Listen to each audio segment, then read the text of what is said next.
오늘은 요한계시록 9번째 시간입니다. 서머나 교회에 보내는 편지라는 제목으로 요한계시록 2장 8절에서 11절까지의 말씀을 전하도록 하겠습니다. 오늘 이제 7교회들에게 예수님이 편지하라고 명령하신 부분 속에서 두 번째 교회죠. 서머나 교회. 이 서머나 교회는 참 특이해요. 왜냐면은 서머나 교회는 비방을 받지 않습니다. 예수님이 이 점검을 하실 때에 이제 책망하시는 부분이 없고 이제 칭찬하고 그리고 또한 앞으로 잘 견뎌라라고 격려하시는 부분이 나와 있는 모범된 교회라고 볼 수가 있겠습니다. 그런데 이 서머나라는 그런 서머나 교회의 어떤 환경이 좋아서 그럼 과연 이렇게 믿음을 잘 지키고 칭찬받을 수 있었느냐라고 하면은 결코 그런 건 아니었습니다. 왜냐하면은 우리가 저번 시간에 에베소 교회를 봤을 때 에베소 교회의 어떤 사회적 압력이 굉장했다는 것을 저희들이 알 수 있었죠. 근데 서머나 교회 역시 기본적으로 에베소 교회와 거의 유사한 상황이었어요. 그러니까 서머나 교회도 사실 에베소 북쪽에서 한 40마일 정도 떨어진 이 도시인데요. 여기도 경제적으로 굉장히 부유했던 도시고요. 그러니까 지금 앞으로 사실 나올 7교회들이 있지 않습니까? 7교회들은 전체 다 경제적으로 부유한 도시입니다. 그러니까 교통의 핵심이 되는 곳이고 7교회가 소아시아를 대표하는 도시들이다 보니까 아무래도 낙후된 지역은 절대 아니겠죠. 서머나 교회도 그러니까 에베소 교회처럼 경제적으로 부유했고 또 특별히 과학과 우술이 발달된 도시로 당시에 유명했었습니다. 그리고 또 서머나 교회, 서머나 지방의 어떤 특징 중에 하나가 뭐냐면은 황제 숭배의 중심지였어요. 그리고 이방 신전들이 당연히 유명했던 곳이겠죠. 그러니까 에베소 교회와 거의 별반 차이가 없는 그런 환경 속에 에베소 교회가 놓이게 되었는데, 이제 에베소 교회는 그들의 첫사랑을 잃어버린 것으로 책망을 받게 되지만은 서머나 교회는 지금 고난을 잘 견디고 있는 것으로 칭찬을 받게 됩니다. 그래서 이 서머나 교회 가운데서 예수님이 드러나시는 모습이 그런 측면에서 굉장히 의미심장한데요. 왜냐면은 예수님을 소개할 때 그분이 예수님이 이렇게 자신을 소개하시고 계시거든요. 뭐냐면은 처음이며 마지막인 이라고 얘기하시고 죽었다가 살아나신 이라고 얘기를 하고 있는 지점입니다. 그러니까 처음이자 마지막이라 하는 것은 저희들이 예수님의 환상에 대해서 살펴봤을 때 기억을 떠올려 보시면은 바로 이 피조 세계와 모든 시대와 그러니까 이 세상력 그리고 모든 시간들 가운데서 영원한 권세를 가지고 다스리시는 왕으로서의 예수님을 나타내는 표현이었죠. 바로 이 세상을 그리고 이 시대를 다스리시는 분께서 서머나 교회에게 편지를 하시는데 이분의 독특한 지점이 뭐냐면은 죽었다가 다시 살아나시는 부활의 주로서 전해지고 있다는 것입니다. 무슨 뜻이냐면 저희들이 좀 보면 알 수 있겠지만은 서머나 교회가 곧 순교를 각오해야 되는 환란이 닥쳐오는 교회예요. 그러다 보니까 예수님이 죽었다가 살아난 자신의 부활의 소망을 서머나 교회에게 넌지시 먼저 알려주시는 지점에서 바로 죽었다가 살아나신 이가 이른다라고 얘기를 하고 있는 것입니다. 그러면은 예수님이 서머나 교회에게 뭐라고 얘기를 하고 있냐면은 2장 9절에 보시면은 예수님이 내가 너희의 환난과 궁핍을 알고 있다라고 얘기를 하고 계십니다. 이게 어떻게 된 거냐면은 당시에 황제 숭배를 거부하고 있는 기독교인들은 이 사회적으로 지탄의 대상이 되는 거죠. 그러니까 이게 단순히 그러니까 뭐에 가깝다고 할까요? 오늘날 그러니까 그 불법 체류자들이나 아니면은 그 난민들, 불법 난민들 있죠. 그런 사람들이 만약 우리 사회로 들어오게 되면은 우리들이 사회적인 압력을 가하는 지탄의 대상이 되죠. 왜냐면은 그 사람들의 존재 자체가 사회적 문제와 골칫거리라는 뜻이거든요. 이제 그런 것처럼 황제 숭배를 거부했던 기독교인들 역시 이 시민들에게 언제든지 피해를 받을 수 있었고요. 만약 시민들이 봉기해서 무언가 불만을 터뜨릴 대상을 찾게 된다면은 그러면 기독교인이었을 거예요. 이제 그런 식으로 당시에 경제 공동체 가운데서 배제될 뿐 아니라 사회적 문화적으로 에베소 교회와 똑같이 서머나 교회도 압력을 받고 타협을 요구받을 수밖에 없는 상황 가운데 놓여 있다는 사실이 바로 예수님이 너의 환난과 궁핍을 알고 있다라는 말로 표현이 되고 있는 겁니다. 그러니까 이들은 적어도 경제 공동체에서 정당한 대접을 받고 있지 못하고 사회적인 큰 압력 가운데 놓여 있다는 것이 확실해 보이죠. 그런데 재밌는 건 뭐냐면은 이런 그런 그 환난과 궁핍의 이 이유가 뭐냐면은 어떤 집단적인 비방이 있었기 때문인데 그들이 바로 유대인들이었다는 지점입니다. 이 2장 9절의 후반부를 보게 되면은 자칭 유대인이라 하는 자들의 비방도 알거니와 실상은 유대인이 아니요 사탄의 회당이라 라고 예수님이 그들 유대인들을 얘기를 하는 지점이 나오게 되죠. 그러니까 이 교회가 당시 사회적인 비방을 받게 되고 자꾸 일종의 고소를 당하게 되는 거죠. 그러니까 공익 제보를 받는 거죠. 로마 당국이 공익 제보를 받는데 이거 불법적인 존재가 있다. 황제 숭배를 거부하는 이들이 있다. 그게 바로 교회다. 뭐 이렇게 얘기를 하는 겁니다. 그런데 그런 민원을 자꾸 놓고 이렇게 사회적으로 소문을 퍼뜨리고 로마 당국을 자극한 사람들이 바로 유대인들이에요. 근데 재밌는 점은 유대인들도 황제 숭배를 하지 않았었거든요. 유대인들은 황제 숭배를 하지 않고 오직 한 분 여호와 하나님만을 섬기는 사람들이었습니다. 그런데 이들이 오직 하나님만 섬기겠다라고 결단하고 황제 숭배를 거부하고 있는 기독교인들을 비방하고 로마 당국에 고발하고 있고 로마 사회를 격동시켜서 이들에 대한 악감정을 가지도록 주도하고 있다는 점이죠. 무슨 뜻이냐?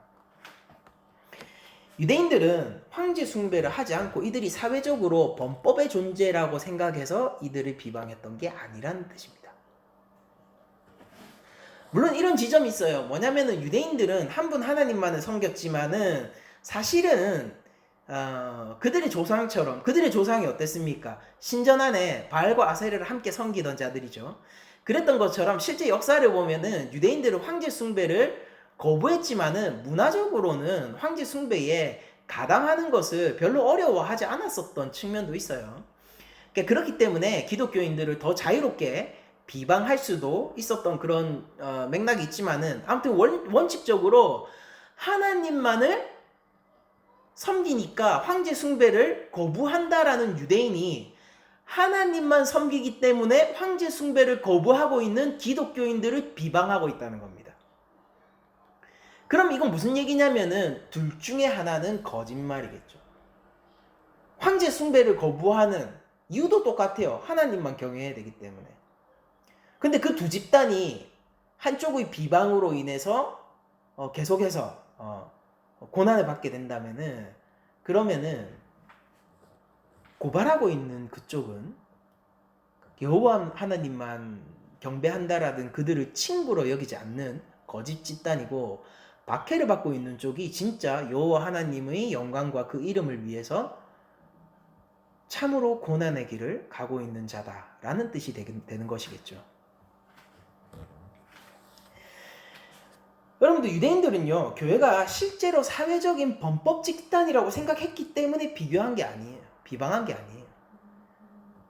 그들은 그거 핑계였을 뿐이고 사실은 예수님을 십자가에 못 박았던 것처럼 유대교가 교회를 비방했던 이유는 유대교를 훼손하고 율법을 떠나 있기 때문입니다. 그리고 신성모독적인 예수를 따르고 있기 때문에 비방을 한 거예요. 그러니까 서머나 교회는 유대인들의 이 집단적인 비방 속에서 예수님의 이름을 위하여 좁은 길을 감내하고 있다라는 것이죠.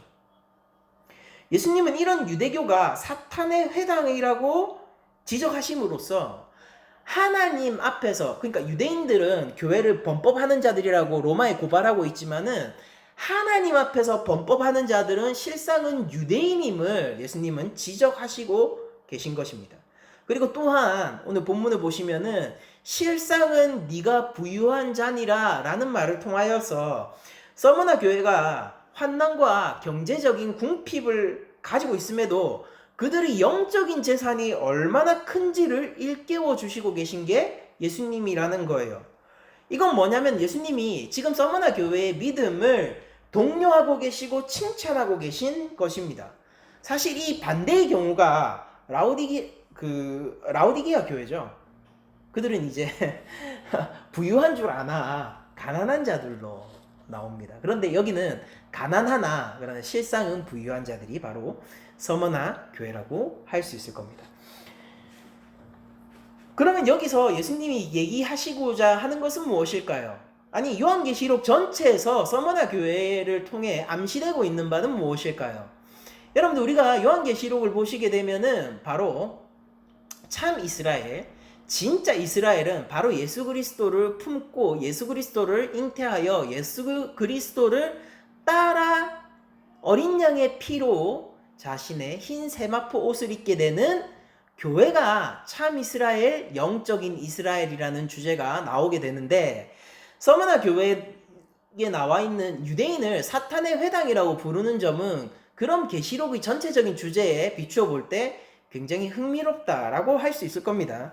왜냐면은 이 사탄의 회당인 실상은 유대인이 아닌 그 유대인들 대신에 진짜 유대인, 진짜 이스라엘은 뭐라는 거예요? 바로 이 고난받고 있는 교회라는 뜻이기 때문이죠. 그러면 사탄의 회당이 이 교회를 박해하는 자들이라면은 교회는 무엇이겠습니까? 천상의 모임이겠죠. 예수님은 유대인을 지적하심으로써 교회를 올려주고 있는 것이고 유대인들이 말뿐인 여호와 경외의 길을 걷는 자들이라면은 이 교회야말로 참으로 말 그대로의 여호와 경외의 길을 걷는 자다라는 것을 우리에게 알려주시고 계신 겁니다. 우리가 다음 구절로 넘어가서 10절을 보시게 되면은 예수님이 이런 얘기를 하시게 되는데요.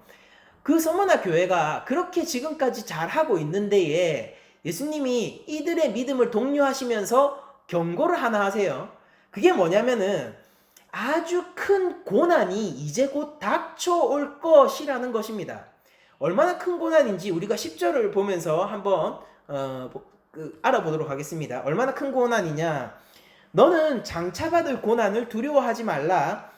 볼지어다 마귀가 장차 너희 가운데 몇 사람을 옥에 던져 시험을 받게 하리니 너희가 10일 동안 환난을 받으리라. 네가 죽도록 충성하라. 여러분들 여기서 말하는 게 뭐냐면은 죽을 각오로 충성하라는 게 아니라 죽음에 충성을 하라는 거예요. 지금 순교를 요구당하고 있는 겁니다. 그러니까 앞으로 다가올 고난이 이 마귀가 옥에 던지어서 받게 하는 시험이 뭐냐면은 순교를 각오해야 하는 시험이라는 것입니다. 서머나 교회는 잘하고 있잖아요. 칭찬받을 것이 많은 교회지 않습니까? 비난받을 것은 없는 교회예요. 그러나 이 서머나 교회는 그 어떤 교회보다 큰 고난을 맞이하게 됩니다. 이게 하나님의 알 수 없는 경륜입니다.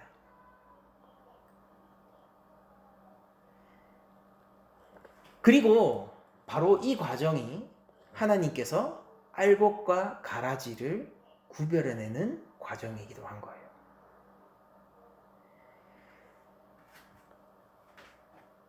여러분들 여기서 예수님이 장차받을 고난이 죽음을 각오해야 하는 고난임을 얘기하시면서 이 각오가 아니죠. 죽음의 값을 요구하는 그야말로 순교의 고난임을 얘기하면서도 뭐라고 얘기하시냐면은 두려워하지 말라라고 얘기하시는 겁니다. 우리도 역시 어떤 시험과 환난 가운데서도 두려워하지 말아야 돼요. 분명 이 상황은 로마 당국이 이 서머나 교회 몇 사람을 잡아가서 옥에 가두고 그들의 믿음을 시험하고, 어쩌면은 이 본문에는 안 돼 있겠, 기록되어 있지 않겠지만은 나 당시의 정황으로 봤을 때 당연히 고문도 받았겠죠. 그리고 끝끝내 황제 숭배를 거부하게 됐을 때 죽임을 당하게 되는 그 상황을 경고하고 계신 것이 확실해 보입니다. 그런데 예수님은 그 로마 당국에서 벌어지는 그 일이 마귀의 시험이다 라고 얘기를 하시고 계신 거예요. 여러분들, 우리가 세상에서 일어나는 영적인 전쟁이나 아니면은 마귀의 시험을 어떤 식으로 생각할 수 있을까요? 우리가 꼭 무슨 귀신이 들리고 어떤 영의 지배를 받는 것으로 마귀의 시험을 받는 것이 아니라, 우리가 믿음에 대한 도전과 타협, 그러니까 타협이요, 타협. 그리고 믿음을 버리고 물러나야 하는 모든 상황들, 이 모든 상황들이 마귀가 주는 시험이라는 것입니다. 그리고 이 시험에는 우리가 본질적으로 져서는 안 되는데, 왜냐면은 예수님이 이 시험을 두려워하지 말라라고 우리를 격려하고 계시기 때문이에요. 이유가 있는 것이죠. 두려워하지 않을 이유가 있는 거예요. 왜냐면은 우리가 이런 믿음의 시험 가운데서, 이 믿음의 시험이 곧 마귀의 시험이에요.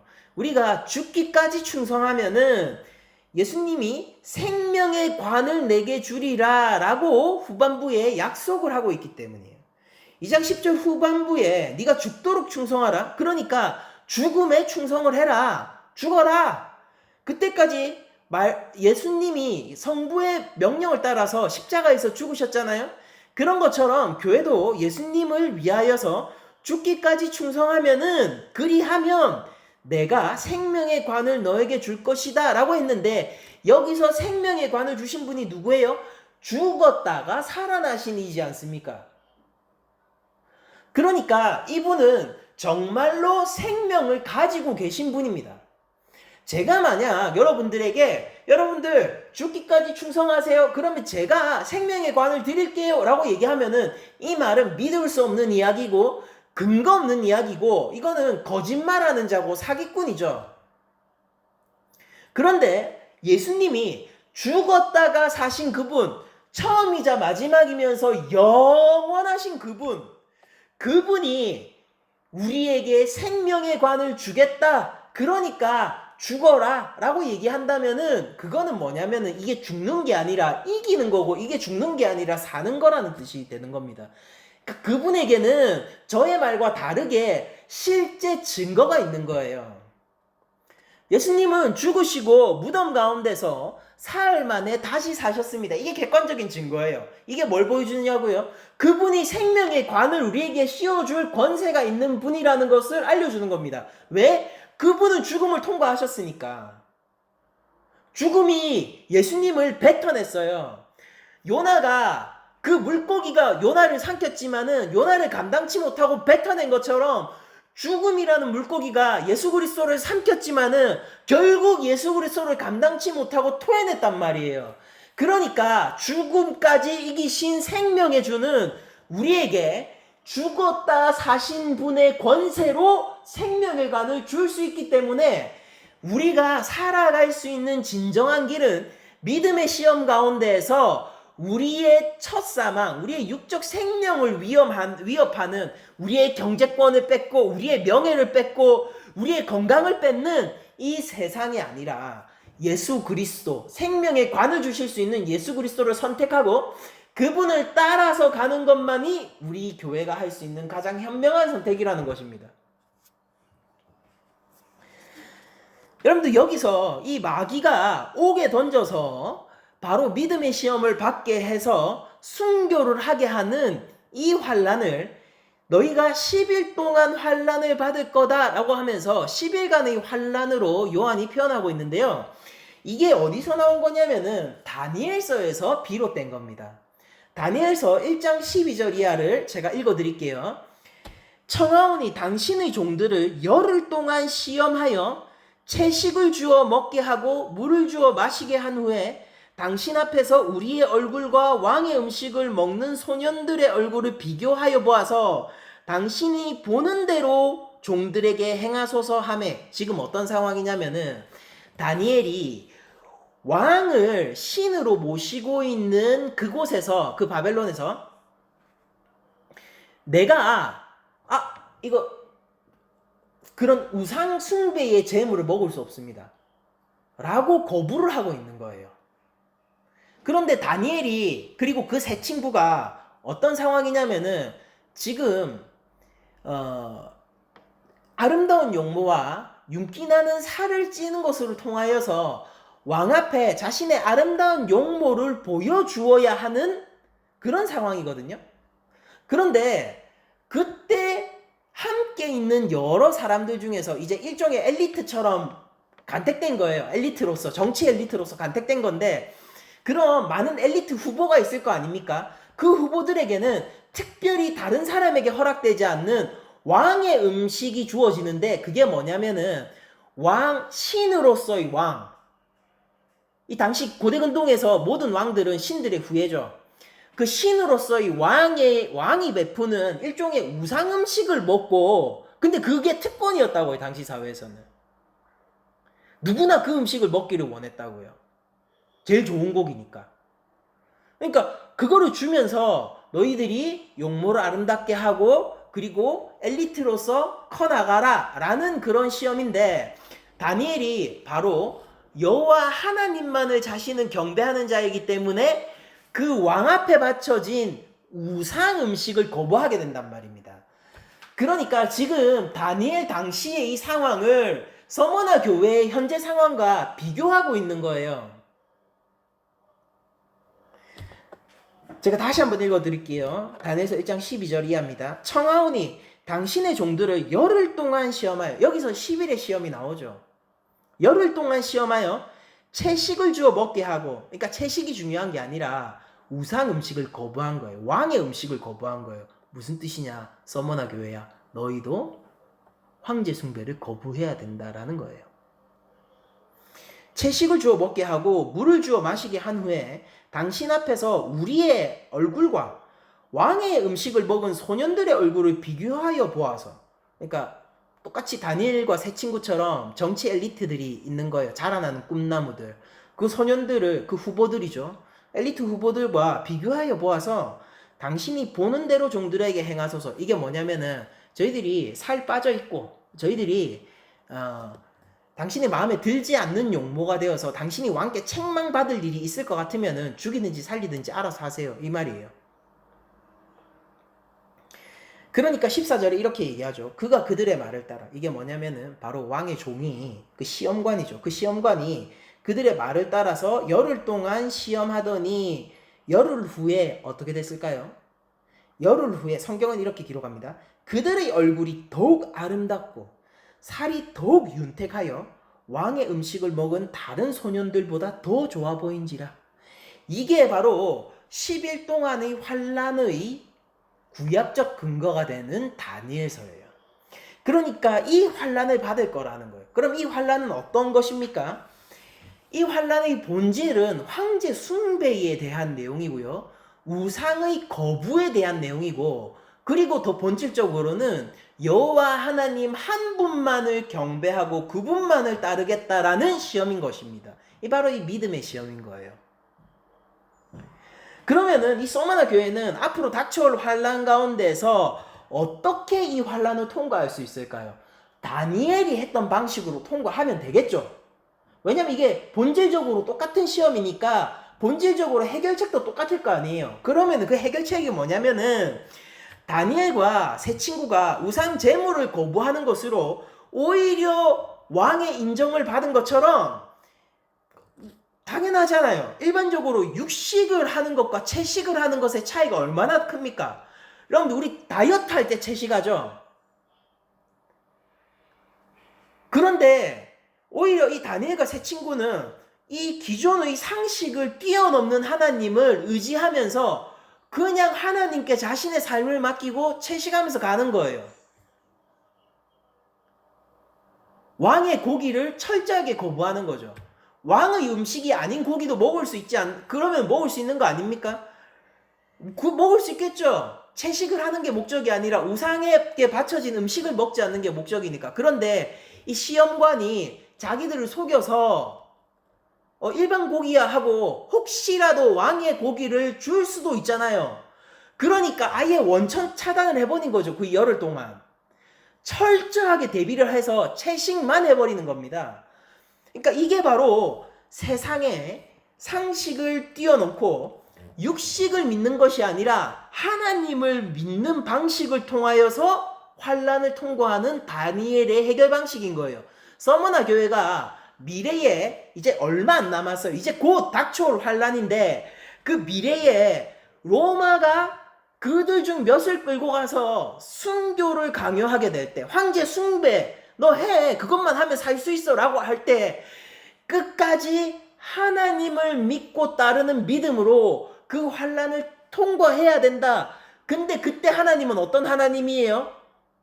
채식보다 하나님인 것처럼 상식보다 하나님이고 로마의 칼날보다 하나님이신 하나님을 믿고 따르는 것으로 통과해야 된다라는 거예요.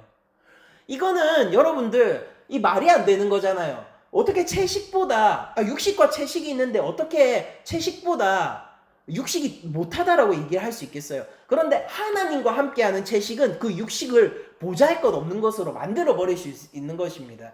여러분들 우리 낮은 자리 교회 혹은 우리 개개인의 삶이 이런 채식과 같은 것일 수 있어요. 이런 채식처럼 이 세상 사람들이 볼 때는 상식적으로 맞지 않고 이 어리석은 선택처럼 보이는 수 있다고요. 그런데 그 어리석은 선택을 할 때에 다니엘과 그 세 친구가 어떻게 했습니까? 아니 죽이든지 살리든지 이 시험 끝에서 당신이 나를 판단하소서 하면서 그냥 하나님께 맡기고 그 길을 가는 거잖아요. 그러니까 우리도 그 길을 벗어나서 시험과 환란의 길을 벗어나서 이 시험과 환란을 피하는 게 아니라 이 시험과 환란 가운데 정정당당하게 똑바로 마주하면서 시험과 환란보다 크신 하나님, 세상의 상식보다 크신 하나님, 이 육식보다 더 큰 채식을 우리에게 주실 수 있는 하나님을 의지하면서 이 세상의 편견을 뚫고 나가야 되는 것이라는 것입니다.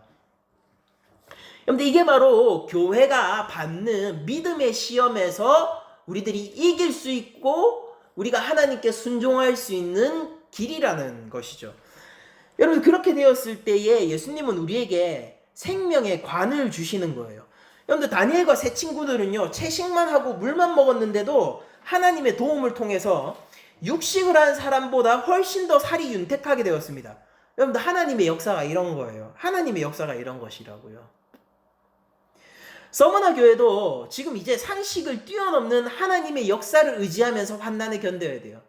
여러분들 여기서 갈리는 게 뭐냐면은 하나님이 정말로 살아있다라는 것을 아는 사람들은요 이게 해결책이 돼요. 그런데 하나님이 살아계시다는 것을 모르는 사람들은 이 모든 것을 뛰어나고 문제보다 크신 하나님을 의지하면서 내가 이 문제를 통과합니다라고 하는 게 허상이죠.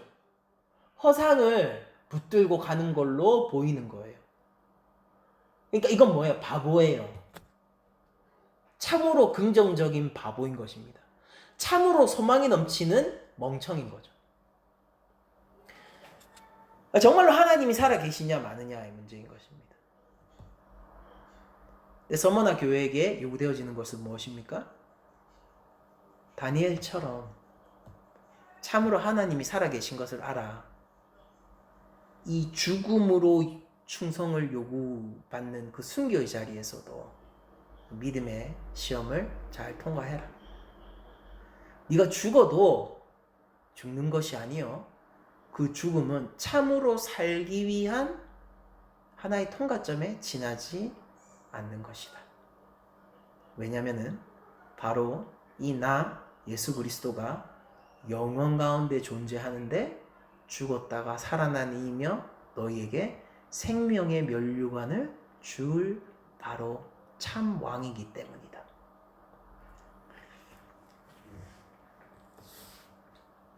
생명의 관을 받는다는 것은 우리들이 하나님의 영원한 생명을 얻게 된다라는 것이며 그리스도의 영원한 나라에 들어가게 된다라는 뜻입니다. 서머나 교회가 사실 그 이후에 역사적인 사료가 있지 않기 때문에 이 시험이 어떤 식으로 진행되었고 그들이 어떻게 시험을 통과했는지 통과하지 않았는지는 알 방법이 없어요. 우리가 하나님 나라 가서 이 믿음의 선진들을 만나서 물어보는 수밖에 없을 겁니다. 그러나 본문을 묵상하는 가운데 저 마음속에 갈수록 드는 확신은 뭐냐면은 이 서머나 교회 성도들은 믿음의 시험을 잘 통과했을 것 같다라는 것입니다.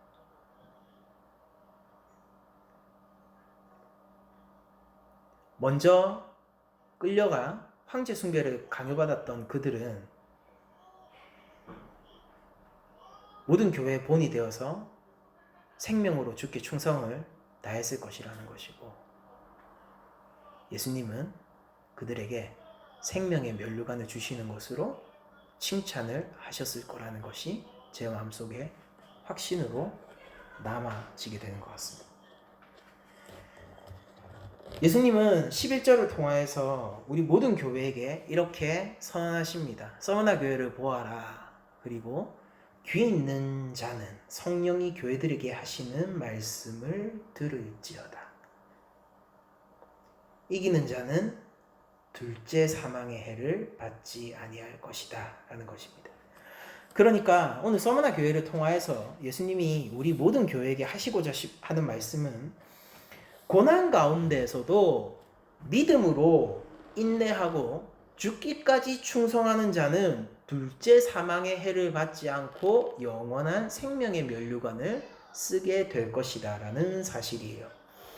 여러분들 둘째 사망이라는 것은 육신의 죽음 이후 그리스도의 재림으로 인해 발생하게 될 영벌을 의미하는 겁니다. 여러분들 그러니까 여기는 두 가지 부류가 있어요. 영벌을 피하여 생명의 관을 얻는 자와 생명의 관을 얻지 못하고 영벌을 받게 되고 둘째 사망 가운데 놓이게 되는 바로 그 두 부류 말입니다. 여러분들 이 둘째 사망은 계시록에서 계속해서 나오는 주제인데요. 계시록 19장 20절을 보면은 이렇게 기록되어 있습니다. 짐승이 잡히고 그 앞에서 표적을 행하던 거짓 선지자도 함께 잡혔으니 그러니까 우리에게 믿음의 시험을 주고 참으로 권세 있는 자인 척 했던 바로 그 짐승과 그들의 추종자가 잡히게 됩니다. 이는 짐승의 표를 받고 그의 우상에게 경배하던 자들을 표적으로 미혹했던 자더라. 그러니까 이 우상과 이 짐승이죠. 이 우상인 짐승과 그 거짓 선지자들은 무엇을 품고 있어요? 이걸 숭배하는 자들을 품고 있어요. 그러니까 이 집단이죠, 집단. 그럼 이 집단들은 뭐냐면은 이 둘은 산채로 유황불 붙는 못에 던져지고 라는 것으로 영벌을 받는 집단으로 묘사가 됩니다. 20장 6절 이 첫째 부활에 참여하는 자들은 복이 있고 거룩하도다. 이 첫째 부활에 참여하는 자가 바로 오늘 본문에 나오는 생명의 관을 예수님에게 하사받은 자들이겠죠. 계속 읽겠습니다. 둘째 사망이 여기서도 둘째 사망이 나오죠. 둘째 사망이 그들을 다스리는 권세가 없고 누구요? 첫째 부활에 참여한 자. 생명의 관을 받은 자들은 둘째 사망이 그들을 다스리는 권세가 없고 마치 예수님 같지 않습니까? 무덤 가운데서도 무덤이 감당하지 못하고 죽음이 마치 소화불량에 걸린 것처럼 토해내버린 그 생명의 구주 같은 모습이 바로 이 첫째 부활에 참여한 자들, 교회요. 그들의 모습처럼 보이지 않느냐라는 것이죠. 계속 읽겠습니다. 도리어 그들이 하나님과 그리스도의 제사장이 돼요. 여러분들 짐승 앞에 거짓 선지자들이 또 있었죠. 짐승 앞에 거짓 선지자들은 영벌을 받았습니다. 그런데 지금 이 첫째 부활에 참여한 자들은 누굽니까? 하나님과 그리스도의 제사장이 되는 자들이에요. 짐승의 선지자냐? 하나님과 그리스도의 제사장이냐? 이게 어디서 갈린다는 겁니까? 서머나 교회를 보면 알 수 있어요. 참으로 크신 구원을 행하시는 채식으로 육식을 박살내시는 그 저주의 십자가로 영원한 사망을 박살내시는 그 하나님을 믿고 이 믿음을 지키느냐 마느냐의 문제인 것입니다. 계속 읽겠습니다. 그들이 하나님과 그리스도의 제사장이 되어 1000년 동안 그리스도와 더불어 왕노릇하리라. 여기서 나오는 1000년은 교회 시대에 대한 상징적인 표현이에요. 그러니까 지금이 1000년 왕국인데 지금 우리가 믿음을 통하여서 둘째 사망에서 벗어나 그리스도의 제사장으로 그 권세에 참여할 수 있다라는 것이. 계시록 21장 8절에도 바로 둘째 사망이 나옵니다.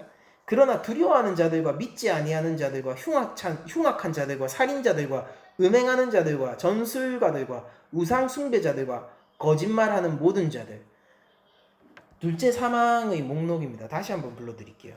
그러나 두려워하는 자들아, 믿지 아니하는 자들아, 흉악한 자들아, 살인자들아, 음행하는 자들, 점술가들, 우상 숭배자들, 거짓말하는 모든 자들아, 너희는 불과 유황으로 타는 못에 던져지리니 이것이 둘째 사망이라. 바로 이것을 피할 수 있는 유일한 길은 주님을 위해서 죽기까지 순종하는 것입니다. 재밌지 않으세요? 마치 이순신 장군님이 너희들이 죽고자 하면 살 것이요 살고자 하면 죽을 것이다. 맞겠습니까? 살고자 하면 죽을 것이고 죽고자 하면 살 것입니까? 마치 그 얘기를 하시는 것처럼 예수님이 참으로 너희들이 살기 위해서는 나를 위하여 죽어야 한다라고 얘기하시는 것 같지 않으세요? 여러분들, 저는 서머나 교회의 이 칭찬을 보면서 많은 도전을 받았는데, 근데 이 문제가 우리 낮은 자리 교회는 좀 이런 식으로 다가오는 것 같아요. 그러니까 뭐냐면은 우리 교회가 결국 누구를 두려워할 것인가의 문제로 우리 마치 이 본문이 이끌고 있는 것 같습니다. 여러분들, 서머나 교회를 위협하던 그 로마의 칼날이 작은 것입니까? 결코 작지 않죠. 여러분들, 오늘날 이것에 비견할 만한 그런 파워가 있겠습니까? 여러분들, 국가로부터 생명이 노려진다라는 거를 여러분들 어떻게 경험할 수 있겠어요?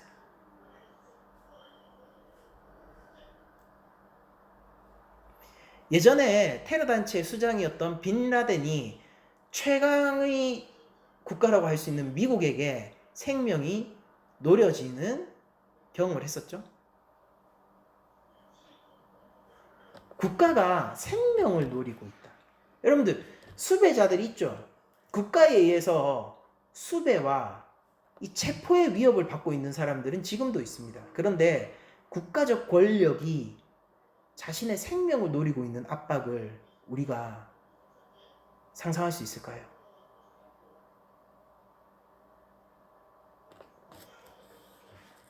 서머나 교회의 환난은 결코 작지 않습니다.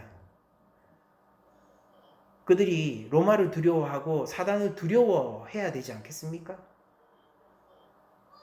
나의 목숨을 앗아갈 것인데 말입니다.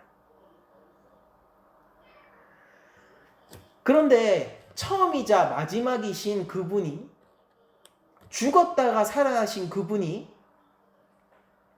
나에게 순종하고 나를 위하여 죽기까지 십자가의 길을 걸으라 라고 요구한다면은 우리는 어떻게 그 길을 선택할 수 있겠습니까? 저는 이게 여호와 경외의 길 위에서 결정이 난다라는 생각이 듭니다. 여러분들, 우리가 예수님을 사랑한다는 것과 주 예수 그리스도를 경외하고 두려워한다라는 것은 결코 분리되거나 떨어져 있을 수 없는 감정입니다. 예수님이 가지신 그 천상의 권세를 생각해 보시고 예수님이 심판의 권세를 가진 분이라는 것을 생각해 보세요. 우리의 생명을 죽일 수 있는 분보다 우리의 영혼을 능히 말살시킬 수 있는 분을 우리가 더욱 두려워해야 할 것이 당연하지 않겠습니까? 예수님이 십자가 위에서 무력하게 죽었다라는 것이 그분에게 번세가 없음을 드러내는 것이 아니라는 걸 우리 교회는 잘 알고 있잖아요. 도리어 그분이 십자가 위에서 아무 힘 없이 로마의 창 끝에 의해서 죽었고, 유대인과 바리새인들에 의해서, 그리고 하나님의 제사장이라는 직책 위에 있었던 사람들에 의해서 죽었던 것은 도리어 그에게 누구도 감당할 수 없는 큰 왕의 권세가 있었기 때문이라는 사실을 우리들은 너무 잘 알고 있지 않습니까? 그게 바로 교회잖아요. 그러니까 십자가 위에 달려 죽으시고 무덤 가운데서 사흘 만에 부활하신 그분을 보면서 로마와 저울질을 할 수 없는 것입니다. 우리는 누구를 더 두려워해야 합니까? 그러니까 이거는 무엇을 더 무겁고 중히 여길 것인가의 질문인 거죠. 우리는 예수 그리스도의 이름을 중하게 여길 것입니까? 아니면은 세상을 중하게 여길 것입니까? 이러면은 예수님이라고 다들 얘기하겠죠. 제가 질문을 좀 바꿔볼게요. 여러분들, 우리는 예수 그리스도를 중하게 여길 것입니까? 아니면은 우리 자신을 중하게 여길 것입니까? 여러분들, 우리는 예수 그리스도의 영광이 중요합니까? 아니면 나의 안전이 중요합니까? 우리는 예수 그리스도의 명령이 중요합니까? 아니면은 우리가 누릴 부귀영화가 중요합니까?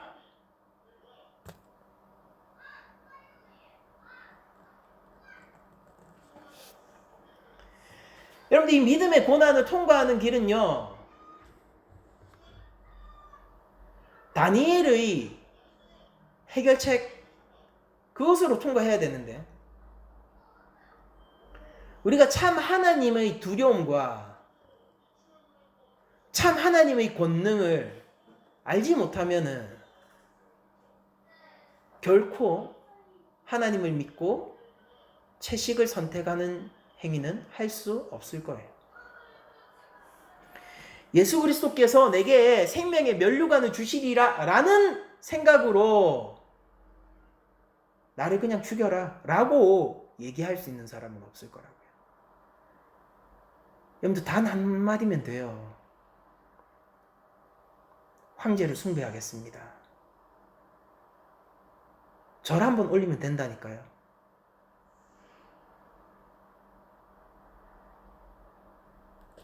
얼마나 여호와 하나님을 두려워해야지 그 절 한 번도 못하게 될까요? 예수 그리스도의 권세의 크심을 어떻게 알고 있어야지 그 딱 절 한 번은 못할까요?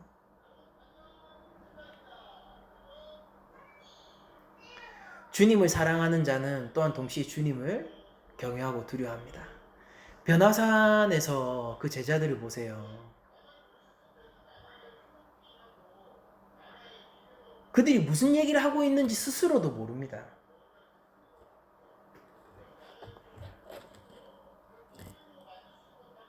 여호와 하나님을 사랑했던 이사야 선지자를 보세요. 그는 하나님을 아련하고 내가 죽게 되었다라며 두려웠답니다.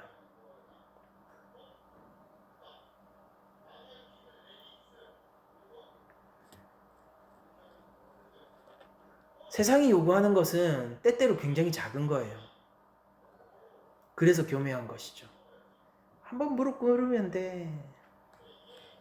열흘 짧은 기간이죠. 열흘 동안만 고기 먹어. 그 다음에 뭐라고 하냐? 이거 통과하고, 그럼 나도 입장이 있는데 내가 네 관리 못했다라고 왕한테 책망을 받으면 어떡하려고 그러노? 고기 한번 먹으라고, 열흘 동안만 먹으라고. 그 다음에 뭐라고 하냐?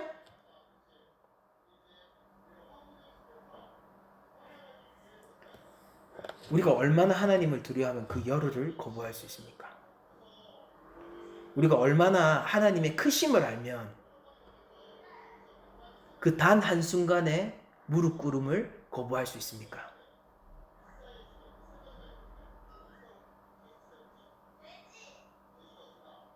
여러분들, 우리는 아직 예수님을 다 몰라요. 우리는 아직까지도 하나님의 크심과 위대하심을 다 알지 못한다는 뜻이에요. 그분을 의지하는 것이 두렵다면은, 그분을 의지하는 것이 어리석은 것처럼 여겨진다면 우리는 아직 하나님을 다 알지 못하는 것입니다.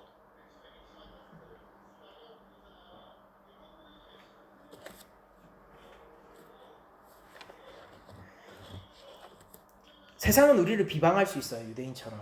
세상은 우리의 생명도 앗아갈 수 있습니다. 우리의 경제권도 뺏어갈 수 있어요. 그러나 하나님처럼 둘째 사망을 혹은 생명의 면류관을 주실 수 있는 심판의 권세를 갖고 있지는 않습니다. 서머나 교회는 가난한 교회였어요. 그 부유한 도시에서 가난한 교회였다. 하지만 예수님이 보실 때는요, 그들은 너무너무 충만하고 창고가 가득 찬 교회였습니다. 우리 낮은자리 교회가 바로 이 서머나 교회의 부유함을 공유하고 있는, 그들과 같은 창고를 가지고 있고 그들과 같은 형태의 재산을 갖고 있는 교회가 되기를 바랍니다. 예수님이 보실 때에 부유하다라고 할 수 있는 교회예요. 예수님이 보실 때에 칭찬할 수 있는 교회예요. 예수님이 보실 때 너희가 참으로 여호와 경외의 길을 걸어감으로 황제 숭배를 거부하고 세상의 유혹을 거부하고, 서머나 교회가 왜 열흘 10일 동안 환난을 받을 거라고 얘기를 한지 아세요? 근데 이게 짧은 기간의 환난이라는 거예요. 짧은 기간의 환난이요. 그러나 생명을 요구할 만큼 강력한 환난이요. 저에겐 이게 어떻게 느껴지냐면요, 우리가 일주일에 한 번씩 겪는 짧고 강렬한 타협의 순간들처럼 느껴집니다.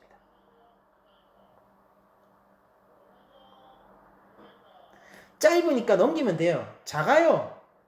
강력해요. 대신에 타협하게 합니다. 다니엘은 왕의 고기를 먹지 않기 위해서 모든 고기를 거부했어요. 우리가 그것을 율법적이라고 우리가 비난할 수 있을까요? 서머나 교회는요, 예수 그리스도의 이름과 영광을 붙들기 위하여서 생명을 버렸어요. 우리가 그 행동을 아이고 저 순간만 넘기지라고 얘기할 수 있을까요?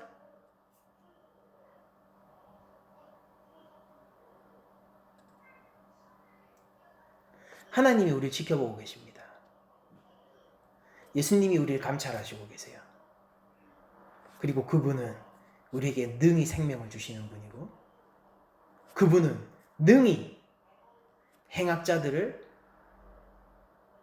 하나님 나라 밖으로 내던질 수 있는 권세를 가진 분입니다.